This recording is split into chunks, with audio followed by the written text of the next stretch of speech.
antes de entrar en la historia, ahorita que ministraba la alabanza, decían, siempre ha sido bueno Dios, Dios siempre ha sido bueno. Y me acordaba de los nombres de muchas iglesias. Y por ejemplo, a la iglesia que iban mis suegros allá en Juárez por muchos años se llama La Viña del Señor. Y se me hace un nombre bien original, La Viña del Señor. Creo que no hay otra Viña del Señor. Hay otra iglesia donde nosotros nos congregamos, donde yo nací espiritualmente, se llama Monte Sinaí, y ese sí hay dos, Monte Sinaí. Y hay muchos, los nombres como que dicen mucho de la iglesia, que son, cómo es la iglesia. Y siempre me han gustado los nombres de las iglesias, así como Iglesia Apostólica de la Fe en Cristo Jesús número 37. Así que no se equivoquen de iglesia, que van a la Viña del Señor y dicen, no, esta no es esta iglesia a la que yo voy, que no se vayan a equivocar.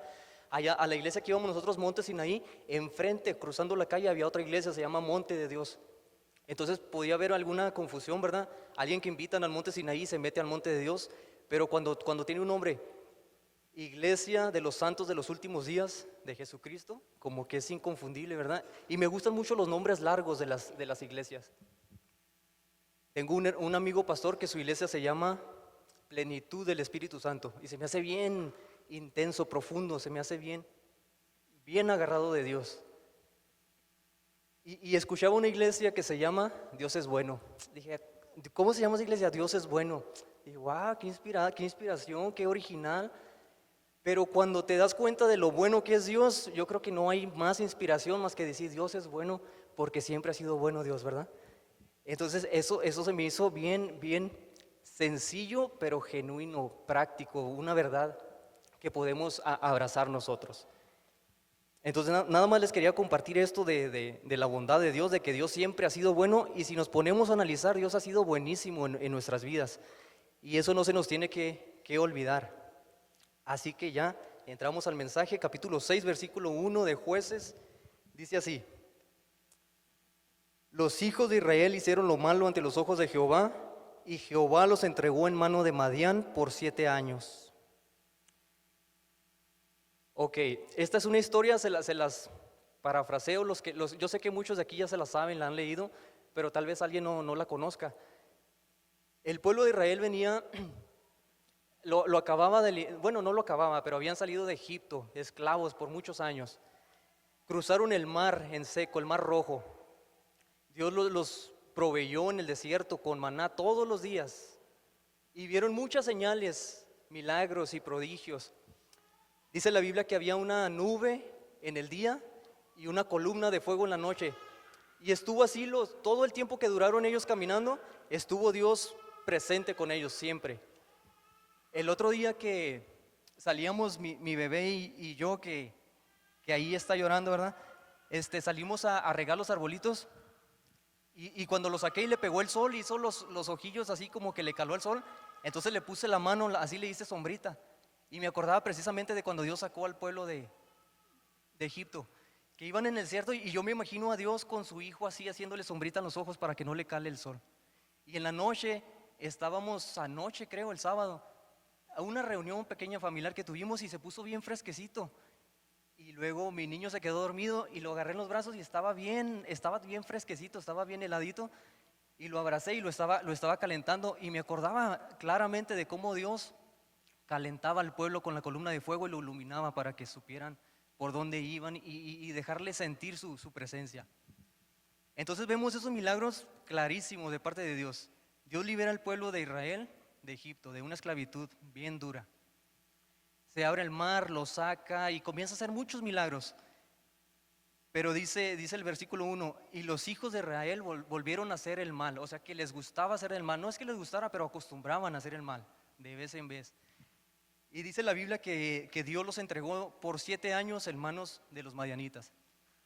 Entonces la historia dice que ellos trabajaban bien duro, trabajaban, sembraban, preparaban la tierra, pero a la hora de cultivar, a la hora de cosechar, de levantar el fruto de la tierra que habían trabajado, dice que subían los madianitas y se llevaban toda la comida. Dice que había hambre en Israel. Se llevaban toda la comida, no nada más la comida, se llevaban las vacas, los camellos, hasta los burros se llevaban, no dejaban nada.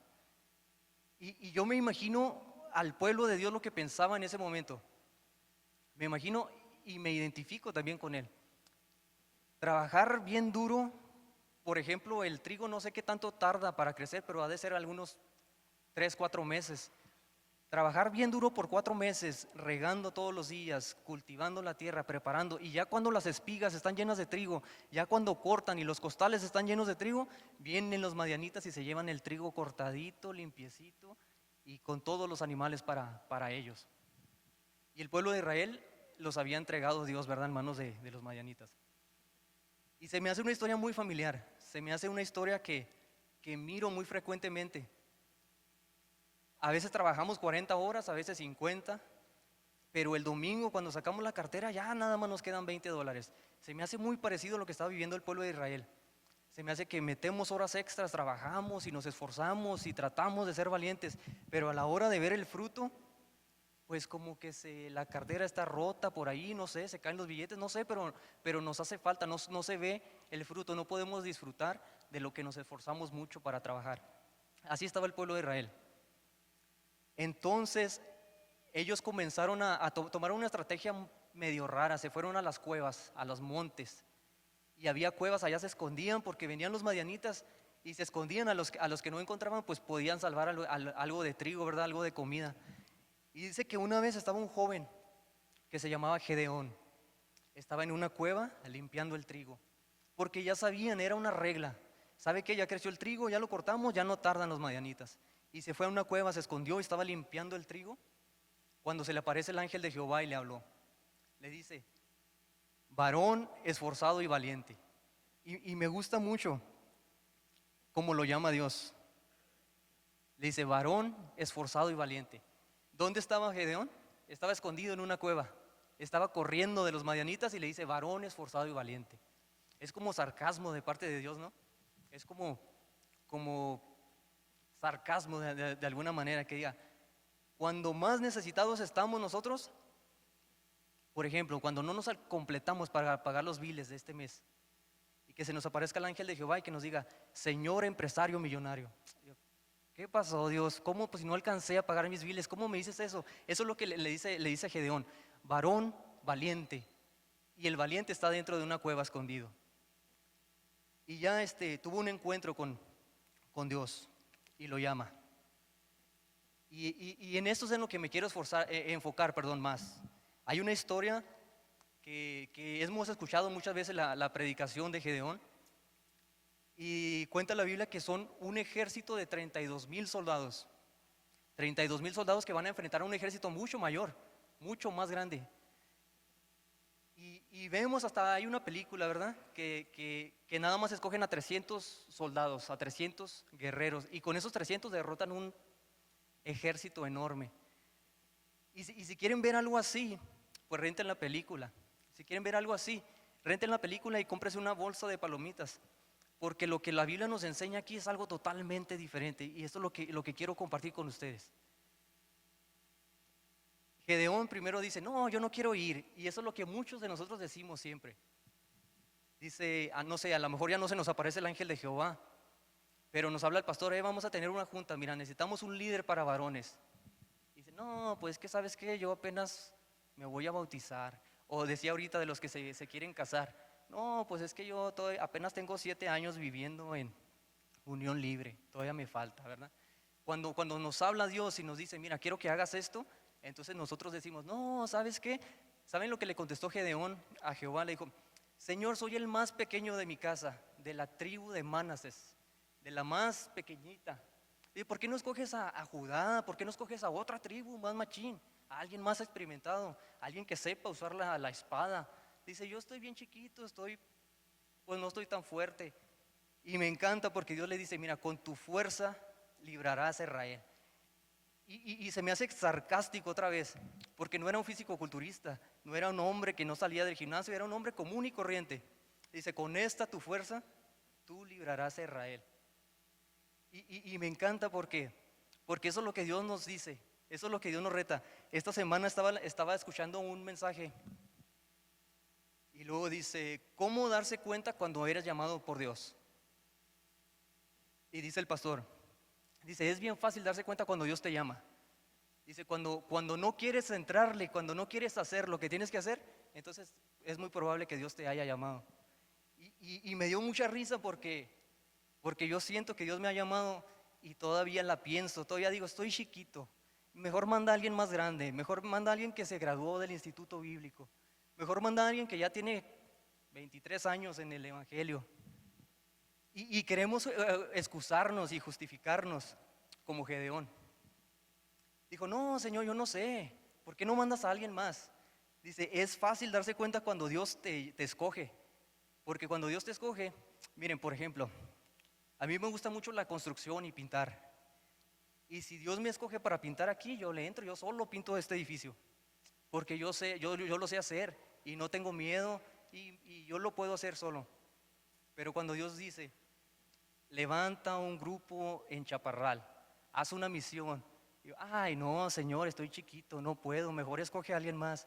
Hay muchas iglesias allá, escoge a alguien que estudió, que se graduó, que tenga algún certificado colgado en su pared, porque no, yo no terminé la secundaria. Mejor escoge a alguien que sepa leer. Hermanos, les voy a confesar algo ahorita que estamos en confianza. Cuando me pongo nervioso no puedo leer bien, pero cuando me pongo más nervioso no puedo escribir bien. Y luego escribí nervioso y cuando me pongo más nervioso no puedo leer lo que escribí. Así que voy a tratar de leer lo que tengo aquí. Pero ¿por qué no? ¿Por qué no le decimos a Dios? ¿Por qué no mandas a alguien? ¿Por qué no mandas a un pastor? ¿Por qué no mandas a un levita? ¿Por qué no mandas a un Israel genuino del linaje de David? Y nos justificamos y nunca le queremos entrar, pero cuando Dios nos llama a un reto que vamos a decir que no. Porque Dios no quiere que liberemos al pueblo de Dios o que bendigamos al pueblo de Dios con nuestra fuerza. Dios quiere que nos demos cuenta que nosotros no podemos hacer nada y que la gloria sea absoluta y totalmente para Él. Entonces, dice la historia que al fin dijo, bueno, está bien, voy a ir. Dice, pero necesito que me confirmes esto. Tenía un tapete, una piel de oveja. Dice que la tiró, dijo, mira, lo voy a dejar aquí, afuerita. Si es de parte tuya el llamado que me estás dando, entonces que la piel amanezca mojada, pero todo lo demás seco, nomás la pura piel. Y al siguiente día amaneció mojada la piel y lo demás seco. Dije, ay, caray, como que sí Dios me está hablando. Dice, no, otra vez, pero ahora al revés, que todo se moje, nomás la piel esté seca. Y lo hizo Dios como Él se lo había pedido. Entonces ya no tuvo opción, ya dijo, ok, vamos a entrarle, vamos a hacerlo, porque ya me queda claro que es de parte tuya. Hermanos, cuando comenzamos esta iglesia, no recuerdo cuántos éramos, pero me acuerdo que era Pedro, Gerardo, David y yo. ¿Y sabe quién es el copastor de esta iglesia? Yo. ¿Y sabe por qué soy el copastor? Porque Pedro era el tesorero, Gerardo era líder de varones y David no le quiso entrar. Entonces no teníamos opción. No es por talentoso o por ungido de Dios, es por una necesidad. Entonces, así estaba Gedeón. Dijo, bueno, pues Dios me habló, me confirmó, pues ya, ¿qué más hacemos? Pues le entramos, ¿verdad? Entonces dice que convocó a otras tribus, no a todas. Y dice que se juntaron 32,000 soldados. 32,000 es un buen número, ¿verdad? 32,000 soldados, guerreros de Israel. Pero con el ejército que iban a pelear eran muchos más, era mucho mayor que ellos. Entonces van a pelear, salen a gritos y sombrerazos, pero Gedeón toma la decisión, ¿verdad?, de reunir a su ejército y salen a la guerra. Entonces cuando van a la guerra, se dan cuenta de que no van a pelear con otros 32,000, van a pelear con un ejército mucho mayor. Tengo la versión Reina Valera, pero otra versión dice, era un ejército innumerable, o sea, eran miles y miles de soldados. Y dice que cuando tenían los 32,000 personas, las 32,000 soldados, Dios le habla en la noche, le dice, mira, ¿sabes qué? La gente que traes tiene miedo. Diles así sutilmente, diles en secreto, que todos los que tengan miedo se pueden ir a su casa y diles que se vayan en la noche para que nadie los vea, para que no se avergüencen, para que nadie les diga nada. A la mañana siguiente, después de la primera noche, ¿saben cuántos quedaron de los 32,000 soldados originalmente que eran, 22,000 se fueron a su casa en la noche sin decir nada, bien sorderos. 22,000 personas se regresaron y nada más se quedaron 10,000. Y no iban a pelear con 32,000, iban a pelear con muchos más, muchos más. Entonces esos 10,000 soldados, dice Gedeón, bueno, pues ya me quedó menos de la mitad de mi ejército. Pero pues bueno, si Dios está con nosotros, pues nosotros con 10,000 vamos a conquistar, vamos a derrotar a los madianitas, perdón. ¿Y qué creen que le dice Dios? Dice, ¿sabes qué? Todavía son muchos. Todavía son muchos. Dice, vayan a tomar agua al río. Vayan a tomar agua al río. Y los que hemos visto películas o sabemos un poquito de aquellas tierras, es desértica y me imagino que el sol quema a los 40 grados centígrados fácilmente o más de 100. Y me imagino un ejército de 10,000 soldados ahora, pero cansados y con sed, ¿verdad? Y dice que van a tomar agua y se dejan ir al agua muchos. Yo creo que hasta algunos se echó un clavado por ahí, se lavaban la cara o no sé, estaban desesperados por tomar algo de agua. Pero dice que nada más hubo unos soldados que sabían que iban a la guerra, que entendían a lo que Dios los había llamado. Y sin soltar la espada, con la espada en la mano y con la otra mano se llevaban un poquito de agua a la boca, sin soltar la espada y sin bajar la guardia. Entonces Dios le dijo, a todos los que soltaron la espada, todos los que se hincaron en el agua, todos los que se mojaron, a todos ellos mándalos a su casa. Y nomás a los prudentes, a los responsables, quiero que te los lleves. De 32,000 soldados nada más quedaron 300. Y con esos 300 fue que Dios hizo la historia magnífica que todos conocemos. Y es muy parecida a la historia que vemos en una película, ¿verdad? La diferencia es que el líder de los 300 de la película es un fortachón, guerrero, experto en la espada.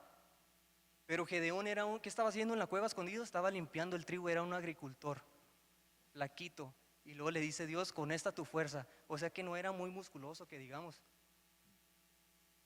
Entonces, no les quiero platicar una historia de guerreros, espadazos y guerras y muertes. Les quiero platicar una historia de un héroe de la fe.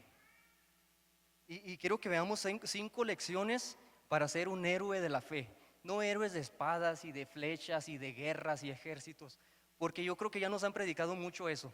Yo creo que ya hemos sabido que Dios con 300 derrotó a miles y miles de soldados y les dio la victoria a Israel. Pero ahora quiero que entendamos y que conozcamos cómo podemos ser un héroe de la fe. Tenemos 5 lecciones y la primera es que somos libres para elegir, somos libres para tomar decisiones, pero tenemos que hacernos responsables de las decisiones que tomamos. Somos libres, la Biblia dice que tenemos libre albedrío, ¿verdad? Y luego Pablo dice, todo nos es lícito, pero no todo nos conviene. O sea, pueden hacer lo que quieran. Hay personas que los invitamos a la iglesia y dicen, no, porque ustedes no toman, no porque no pueden bailar, no, pueden hacer lo que quieran, pero no todo nos conviene, no todo nos edifica. Y si tomamos una decisión equivocada, o si tomamos una decisión, tenemos que afrontar las consecuencias. ¿Recuerdan el jardín del Edén cuando Adán y Eva estaban ahí? Desobedecieron y tuvo consecuencias, ¿verdad? La decisión que ellos tomaron, tuvieron que hacerse responsables de lo que eligieron. Y el pueblo de Israel, dice la Biblia, que estaban en un constante ir y venir. Dice Santiago, no sean como las olas del mar, sean firmes, establezcanse. No sean como que creen y después no creen. Y así estaba el pueblo así estaba el pueblo de Israel. Dice que clamaban a Dios y les daba un juez. Lo liberaba de los enemigos y luego volvían a hacer lo malo delante de Jehová y otra vez eran esclavos y otra vez le robaban la comida y otra vez no tenían nada. Y otra vez volvían a clamar delante de Dios y les volvía a mandar otro juez. Ellos tenían que hacerse responsables de la decisión que habían tomado. Me acuerdo mucho de una vez que nos compartió Omar, de un maestro que le dijo a un alumno que tenía, dijo, ¿sabes qué? Voy a honrar tu decisión. ¿Tú no quieres estar aquí? Váyase pues para afuera. Voy a honrar lo que tú quieres. Y eso es lo que Dios nos dice. Voy a honrar lo que tú quieres. Si tú quieres obedecerme, seguir, ser valiente y esforzado, entonces voy a honrar tu fe y voy a honrar tu familia y voy a bendecir tu tierra y vas a producir fruto. Pero si no te interesa la iglesia, si no te interesa la Biblia, si no te interesa tu familia y la oración, entonces voy a honrar lo que decides también. Voy a dejar que los madianitas se enseñoreen de ustedes, a lo mejor por 7 años, a lo mejor más, pero tenemos que hacernos responsables de las decisiones que tomamos. Número 2, la desobediencia nos lleva a límites insospechados totalmente. Les decía cuando Adán y Eva estaban en el jardín del Edén, en el huerto, no tenían que trabajar, ni labrar, ni regar siquiera, no tenían que hacer nada, nomás vivir, disfrutar y comer, a gusto estaban. Pero la desobediencia, yo creo que Adán nunca se imaginó, platicando con Eva, nunca se imaginó que iban a tener que sudar con su frente para trabajar y que la tierra diera fruto nuevamente. Yo creo que nunca se imaginaron, nunca sospecharon que dar a luz un hijo iba a ser tan doloroso para las mujeres. Yo creo que nunca sospecharon que la desobediencia tiene consecuencias terribles. Y cuando estamos viviendo la bendición de Dios y nos descuidamos y desobedecemos, tenemos que saber que siempre va a tener una consecuencia. ¿Recuerdan a Saúl, el primer rey de Israel? Fue el primer rey ungido por Dios y la gente lo seguía y desobedeció, entonces terminó haciendo espiritismo, terminó haciendo cosas que ofendían a Dios totalmente hasta que Dios lo quitó del trono. Nomás por la desobediencia tiene consecuencias terribles en nuestras vidas y no tenemos que ser líderes religiosos, no tenemos que ser pastor de una iglesia para desobedecer a Dios, perdón. Todos tenemos mandamientos, todos tenemos decretos, todos conocemos lo que dice la palabra de Dios. Y si eres ama de casa, si eres hijo, estudiante, maestro, lo que seas, sabes que tienes que obedecer lo que la palabra de Dios dice. Entonces, la desobediencia nos lleva a límites insospechados. Nunca puedes sospechar ahorita dónde puedes terminar si desobedeces a Dios. Los que están en una tapia inyectándose heroína todos los días, nunca sospecharon que iban a ser esclavos de la droga por desobedecer lo que dice la palabra de Dios. Los que están en un hospital a lo mejor nunca sospecharon que iban a estar ahí tantos días en terapia intensiva por desobedecer lo que dice la palabra de Dios. Los jóvenes que se nos pierden nunca sospecharon que podían terminar en la cárcel y en malos pasos por desobedecer lo que dice la palabra de Dios. Así que la desobediencia nos va a llevar a cosas que ni siquiera nos podemos imaginar. Número 3.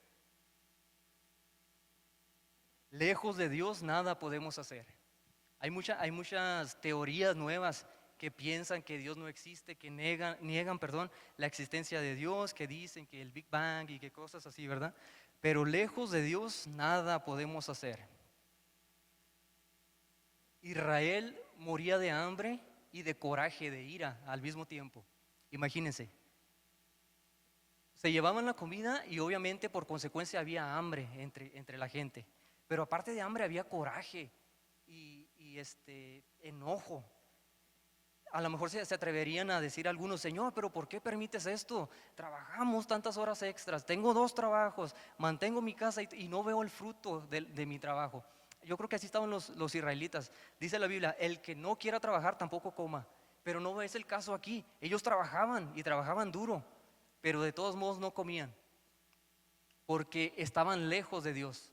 Y porque lejos de Dios no podemos hacer nada. Hay personas que dicen: no, yo no creo en Dios, al cabo aquí soy feliz, tengo mi trabajo y no pasa nada. Especialmente cuando tenemos fama, dinero, poder, nos hace que pensemos que podemos hacer algo sin Dios.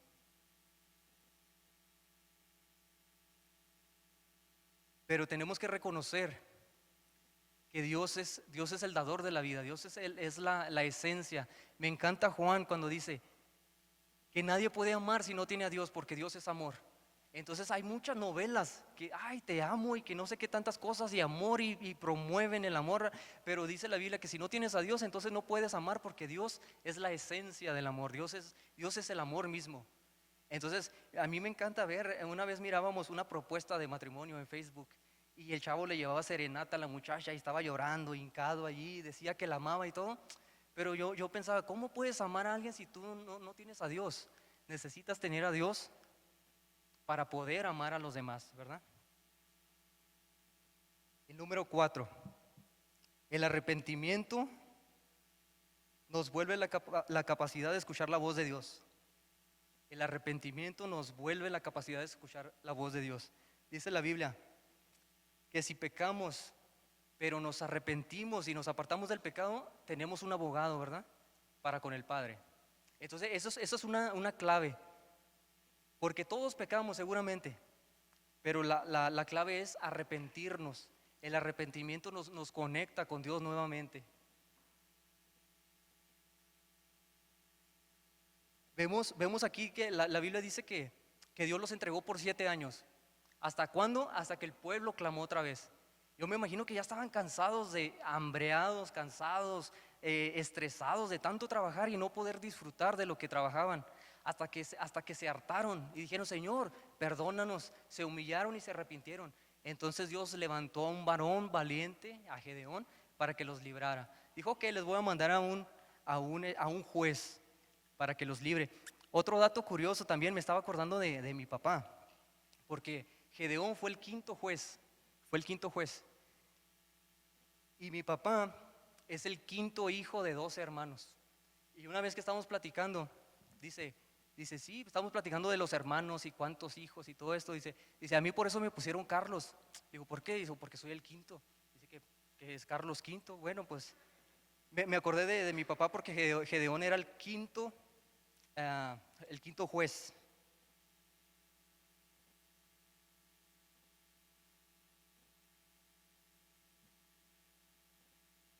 Les decía que a veces no tenemos opciones. A veces no tenemos opciones y tenemos que aceptar lo que Dios nos pone enfrente. Tenemos que aceptar los retos o las bendiciones. Y mientras tenemos opciones, hay mucha facilidad de decir: yo no puedo, yo no quiero predicar, yo no fui al instituto, yo no terminé la escuela, yo tengo miedo, no sé hablar, soy tartamudo, decía Moisés. Y si vemos el llamamiento de la mayoría de los hombres de Dios, todos decían: ¿sabes qué? Manda a alguien más. Todos decían: yo no sé hablar, yo estoy muy chiquito, yo tengo miedo, yo soy el más pequeño de la tribu más pequeña de los pequeños. Y todos ponían excusas, todos. Porque cuando tenemos más opciones, siempre tendemos a buscar lo que las otras opciones dicen. Ya les había compartido esto, pero nunca se me olvida ese ejemplo, que fuimos a un taller de matrimonios, mi esposa y yo, y nos daban las estadísticas. Era el 2006, como el 2008 yo creo. Nos daban las estadísticas de divorcios y nuevos matrimonios.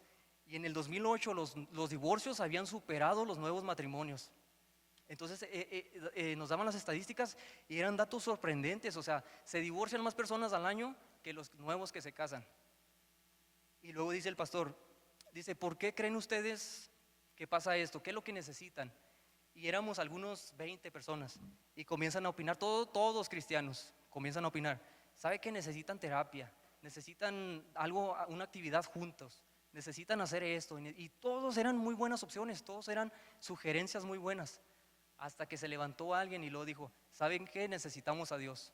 Necesitamos entender los principios que Dios nos ha enseñado en su palabra para que no haya tanto divorcio, para que Dios bendiga el matrimonio y para que seamos felices y aguantemos y sigamos juntos firmes. Entonces, cuando nosotros tenemos opciones, no vamos a ir a ver cuál es la voluntad de Dios.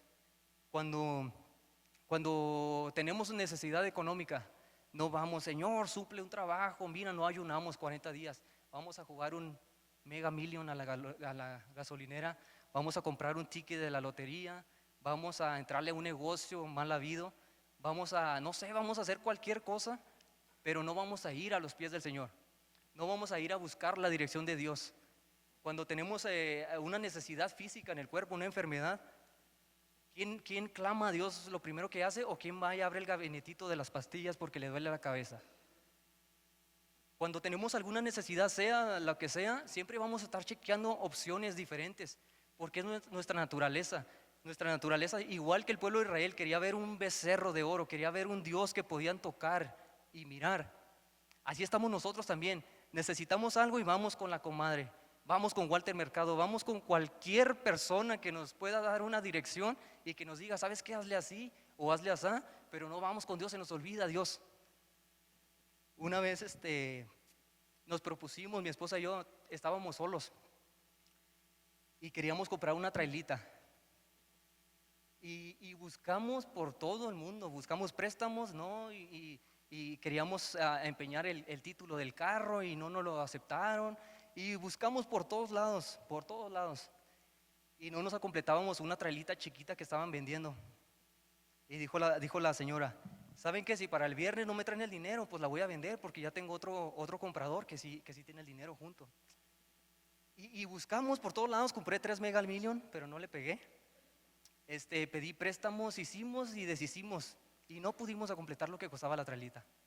¿Y saben qué fue la última opción? Arrodillarnos de rodillas en la cama y nos pusimos a orar.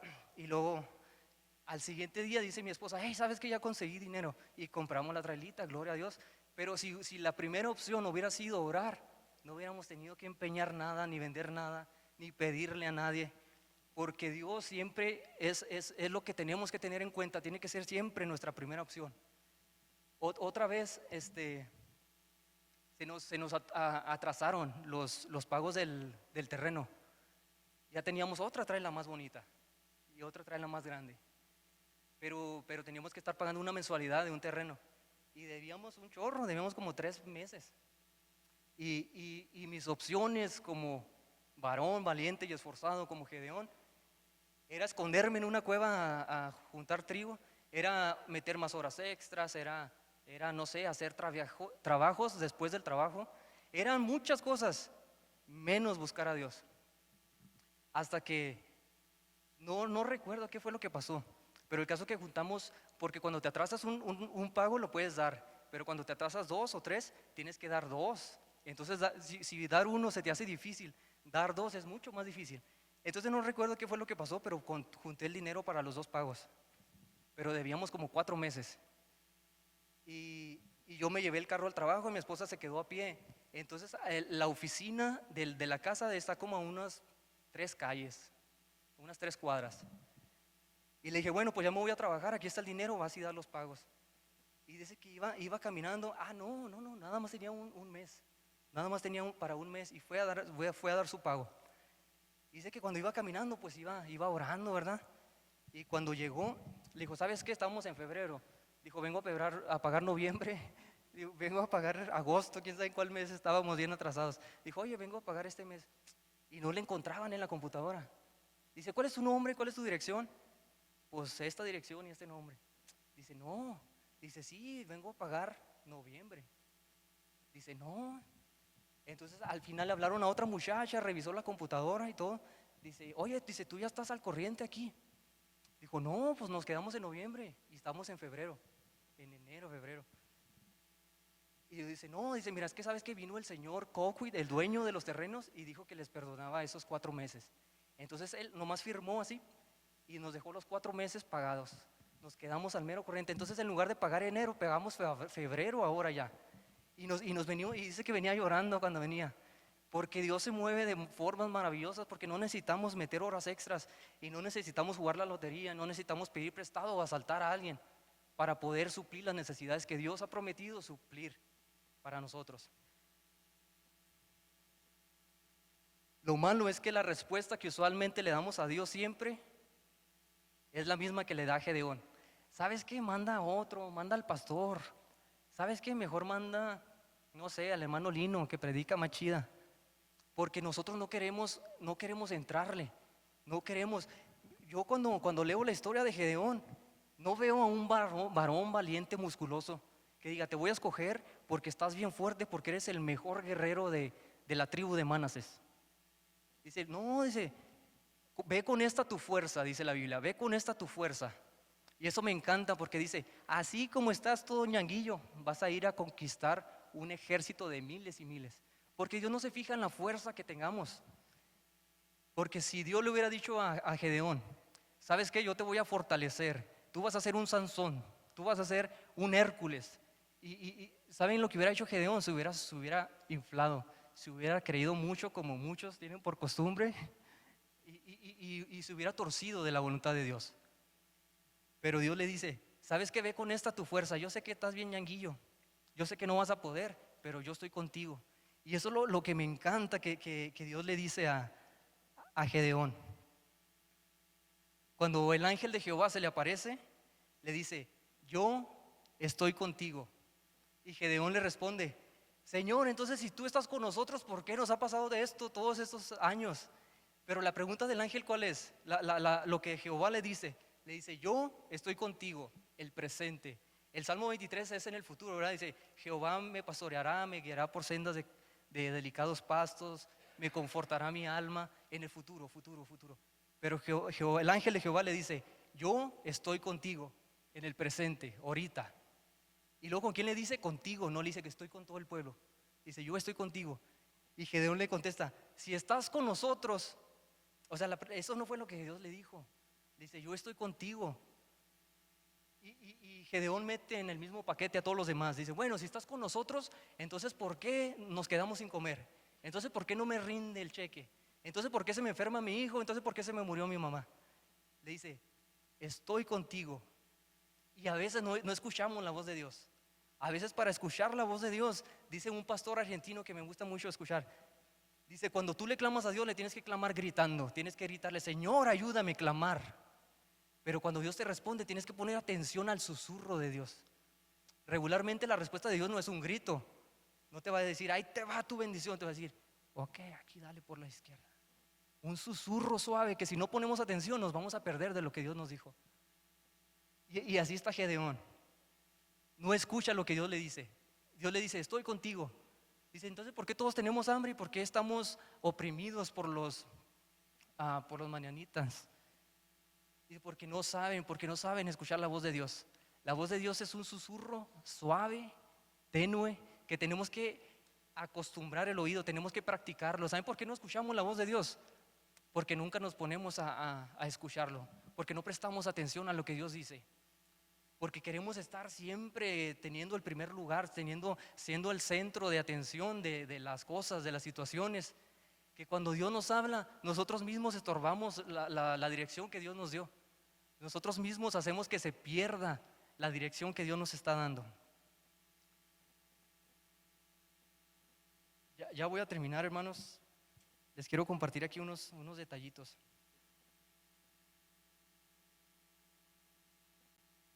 Cuando Gedeón y el pueblo de Israel estaban en unas cuevas escondiéndose, ¿sabe de dónde estaban viviendo antes de eso?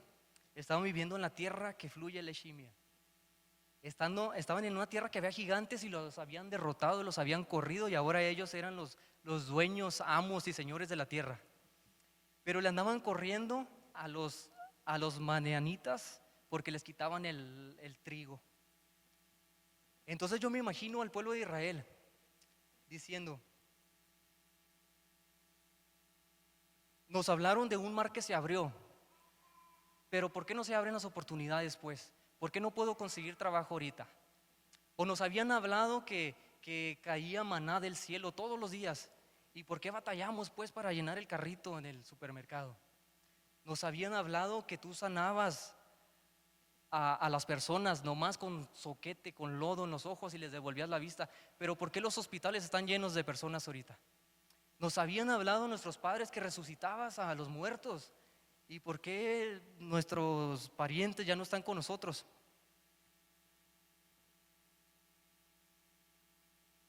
Si hubieras estado aquí, dijo una mujer, mi hermano no estaría muerto.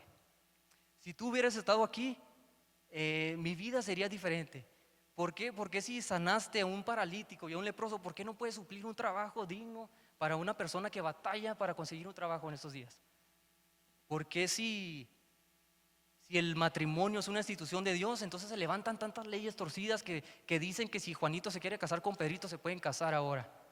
¿Y por qué si antes Dios hacía milagros, por qué nosotros no vemos lo que antes se miraba? ¿Por qué no nos damos cuenta de lo que antes el pueblo de Dios veía y palpaba? Hermanos, pónganse en sus pies.